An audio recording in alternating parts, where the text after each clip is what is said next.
Most English students are used to what we call in grammar simple subjects. And that's when the subject is made up of one word. So for example, we say Sam goes to the cinema every weekend.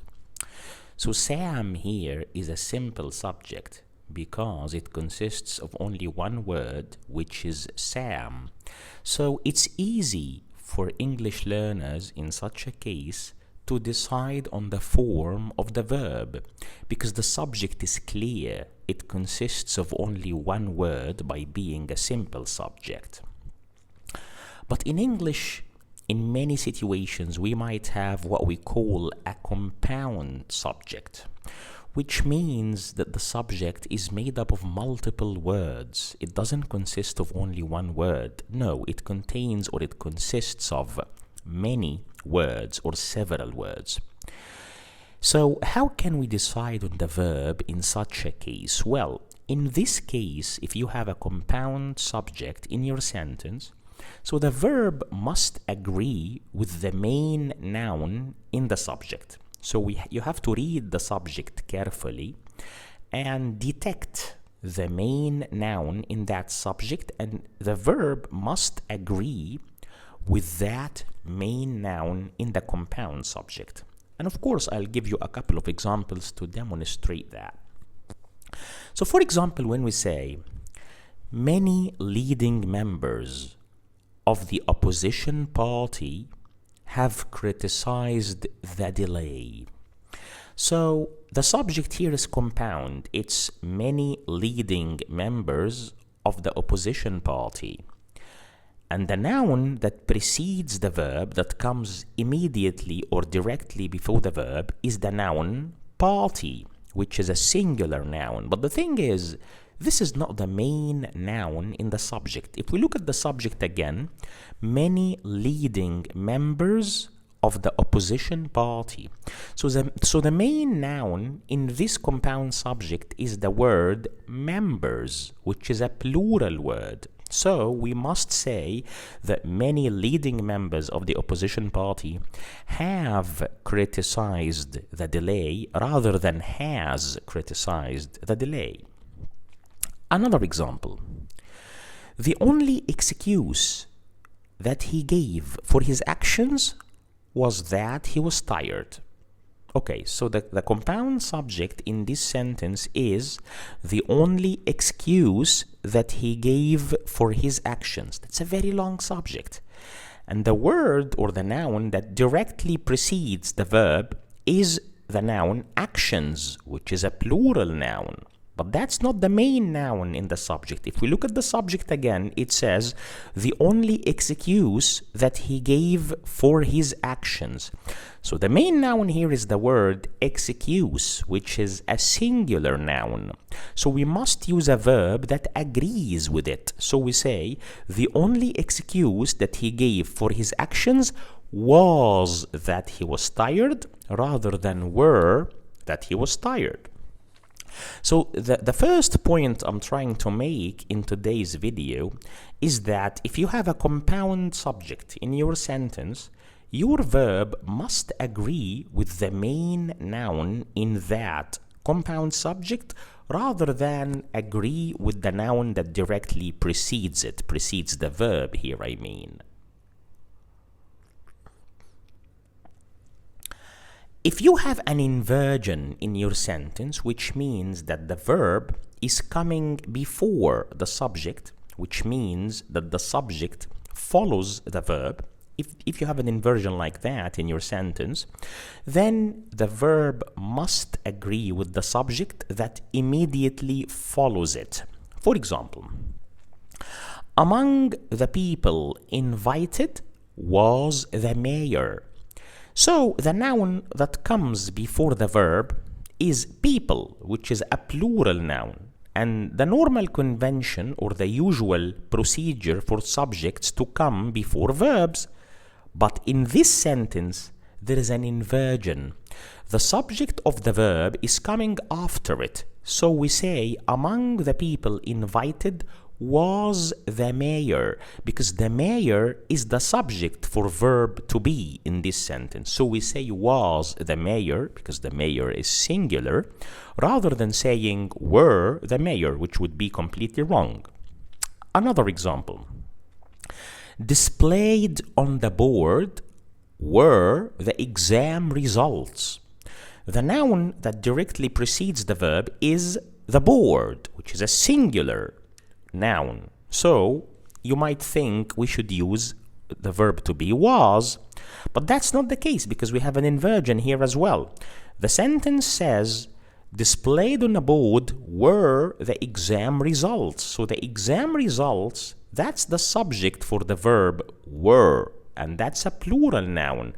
So we must use a plural form of verb to be rather than a singular form, because here we are focusing on the verb that comes after, on the subject that comes after the verb as a result of the inversion.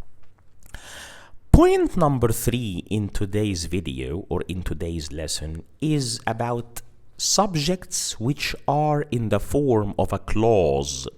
Sometimes in a sentence, your subject might be a clause, which is like a small sentence. In this case, you must use a singular verb. So if your subject is a clause, most probably we use a singular verb with it. Let's have a couple of examples. To keep these young people in prison is inhuman. So the subject here is the clause that comes at the beginning of the sentence. To keep these young people in prison. That's a to infinitive clause. So we use a singular verb. We say to keep these young people in prison is inhuman. Another example. Whoever took them remains a mystery. So the subject here is the clause whoever took them, and we need to use a singular verb with that, which is remains. So whoever took them remains a mystery. So as you can see, if you have but by the way, that's a relative clause, whoever took them. So as you could see in point number 3, which is the point I have just highlighted, if your subject is a clause, you should use a singular verb with it. But there is a special case for the what clauses. If you use a what clause as a subject, which means a clause that begins with the word what, you use a singular verb if the following noun is singular. And you can use either a singular verb or a plural verb if the following noun is plural, although a plural form of the verb is more formal or is more preferred in formal contexts. Let's take a couple of examples to highlight that. What worries us is the poor selection process. What worries us is the poor selection process. The verb here is, the verb to be is, and the subject is the what clause, what worries us. So we need to look at the noun after the verb, which is process. That's a singular noun. So we use a singular verb. We say, what worries us is the poor selection process. We used is, a singular verb, because the noun that comes after it is a singular noun, which is the noun process. But let's look at another example. What's needed are additional resources. So the subject here is the what clause, what is needed or what's needed are additional resources. So the noun that follows the verb is the noun resources, which is a plural noun. So we must use a plural verb, or a singular verb in informal context. So you can say here, what is needed is additional resources, but that's colloquial, that's informal, that's not grammatically accurate. Because the following noun, the noun that follows the verb, is plural, we should use a plural form of the verb, and we say what is needed are additional resources. In the next point, I'll tackle a term in grammar or a concept in grammar that's known as collective nouns. Collective nouns are nouns which have a singular form, but they refer to a group of people or a group of things. So we're dealing here with a noun that is singular. It can be pluralized. It can be changed into the plural form. So it's a singular noun, but it refers to a group of people or to a group of things. So in some situations, you can use a singular verb with these collective nouns, and in other situations, you can use plural, and in some cases, you can use either form of the verb. For example, a word like council.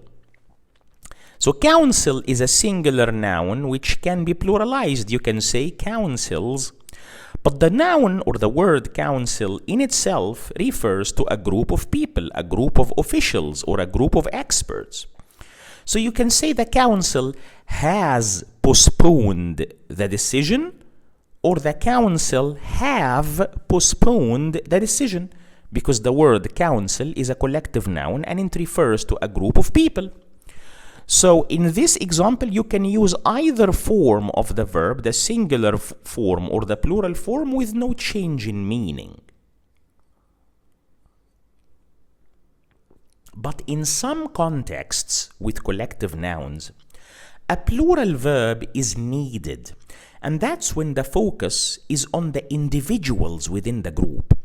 For example, when you say, the committee usually raise their hands to vote yes. The collective noun in this sentence is the word committee, which refers to a group of mavens, or a group of experts, or a group of specialists, right? So it can be used with a singular or a plural verb. But here, in this sentence, we are focusing on the individuals within the committee. The sentence says, the committee usually raise their hands. So the word there, this possessive adjective, means that we are focusing on the individuals within the committee, the people within the committee. So it is preferable here to use a plural verb, and we say the committee usually raise their hands rather than the committee usually raises their hands, which wouldn't make any sense. On the other hand, and we're still with collective nouns, if the focus is on the group as a whole or as a single unit rather than on the individuals composing it, so a singular verb is preferred or is advisable in such a state of affairs. For example, you say the school is to close next year. I'm not talking here about the staff at the school or the people working at the school or the students or the teachers. No, I'm talking about the school as an institution, as an entity, as a whole, as a single unit. So we need to use a singular verb in such a case, and we say the school is to close next year rather than the school are to close. The final point I want to discuss in today's episode is about names and titles which end in S, but they refer in a single unit or refer to a single unit. Some words in English, they look like a plural word or they look like a plural noun because they end in the letter S. But the fact of the matter is that although they end in the letter S, they are not plural. They represent a singular noun. Words like the Netherlands, which is a country, the Los Angeles Times, which is a magazine or a newspaper, There is a famous magazine as well called Times, okay, the Times. So the Philippines, which is a famous country, the United States, you see, all these words end in S. They look plural, however, they are singular, and they should be used with a singular verb. For example, you say, at this time of the year, the Netherlands is 1 hour ahead of the UK. The Netherlands looks plural, but is singular, so we use a singular verb. The Netherlands is 1 hour ahead of the UK. Another example. The Los Angeles Times lists Derek Jones as the 5th richest man in the world. I'm talking here about the magazine Los Angeles Times. Looks plural, but it's a singular noun, so we use a singular verb with it, and we say the Los Angeles Times lists rather than the Los Angeles Times list. And this was a lesson about a very important topic in English grammar, which we call subject-verb agreement, which means that your subject must go with your verb, or your verb must agree with your subject. Okay, so I hope it was useful for you, and we will continue in this topic for 1 or 2 more videos in order to scrutinize it very well and to dissect it carefully and thoroughly, because this is one of the most perplexing or confusing themes in English grammar. And as usual, at the end of the lesson, I call on you, if you like my content, if you find it appealing to you, please subscribe to the channel and like the videos and leave down any comments that you might have. Thank you very much, my friends, for your attentive listening, and I look forward to seeing you in our next episode. Enjoy the rest of your day, and goodbye for now.